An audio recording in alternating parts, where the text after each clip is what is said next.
When we left Justice Park, we marched as representatives of the International Socialist Organization. We were combining with Black Lives Matter, the Democratic Socialists of America, the international workers of the world, and most importantly, the citizens of Charlottesville under siege from fascists. Justice Park was a safe place. It was under guard by Redneck Revolt, who had repeatedly kept the fascists at bay each time they came and marched around the square to intimidate us. Before the march began, a woman from Charlottesville thanked me and thanked us for being there. We left the safety of the park into an unknown landscape. On the course of our march, we began circling back to the park. We encountered a second group of marchers with anti-fascist flags and chants coming from them.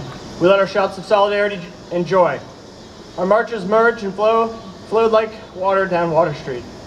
The emotions of success, joy, and safety in numbers overwhelmed me.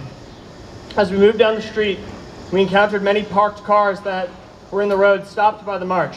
They were honking in support and getting out and cheering. Most were filming on their phones.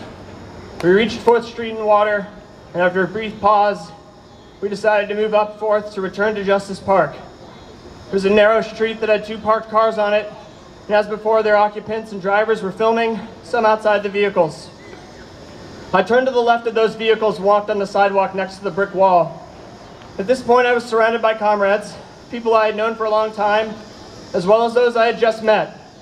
Our spirits were high and we were chanting, "Whose streets? Our streets." I was on that street corner yesterday. There was a noise I did not recognize. Some people were standing in between the parked cars, and I watched them be pulled under the wheels of those cars as it smashed over them and on top of their bodies. They were run over, and the cars repeatedly ran over them to help free them. In the pit of my stomach, I could not see where my partner was, and I saw her rushing in to help. And terrified that more was to come, I tried to hold her back to keep her safe. We then tried to administer aid, but I forgot everything I had learned about medicine and first aid.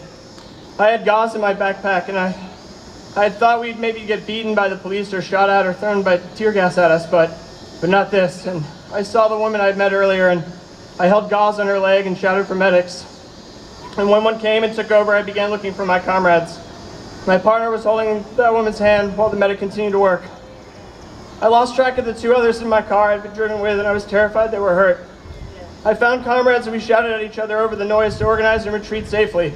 People shouted to clear the intersection and the noise of the military trucks and fire trucks sounded. As my partner and I left, we moved through a wall of police officers, just standing there not doing anything and looking like they wanted to clock out for the day. When I close my eyes, I see the cars crushing a human life. I couldn't sleep last night.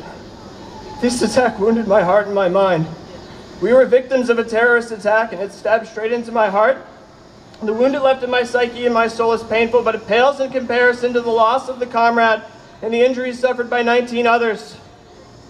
Those who have been injured must now face the secondary injustice of our healthcare system. They are online right now begging for money to pay for the injuries that they sustained from a right-wing domestic terrorist attack.